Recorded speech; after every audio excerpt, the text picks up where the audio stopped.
Imbas Baim Wong dan Paula Verhoeven buat konten prank KDRT, tuai kritikan dari sesama artis.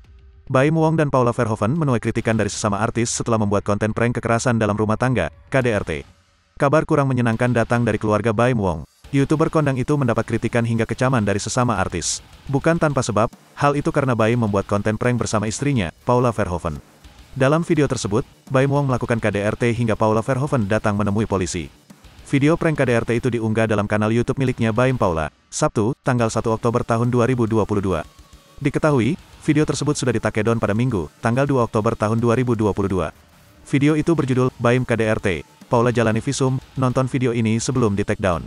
Pada video tersebut, Paula Verhoeven membawa kamera tersembunyi sembari berbicara dengan seorang petugas di kantor polisi. Paula menyampaikan bahwa dirinya mendapatkan KDRT dari Baim Wong dan hendak membuat laporan. Sementara Baim berada di dalam mobil sambil memantau aksi prank istrinya sembari sesekali tertawa. Setelah video tersebut ramai beredar, sederet artis memberikan kritikannya. Terkini, Deddy Corbuzier diketahui mengunggah ulasan video pendek dan menyinggung soal konten tersebut. Tak sedikit, rekan artis turut memberikan kritikan untuk Baim dan Paula di unggahan tersebut. Kenapa sih? Ini namanya temannya. Masa musibah dijadiin bahan beginian, tulis @selin_evangelista.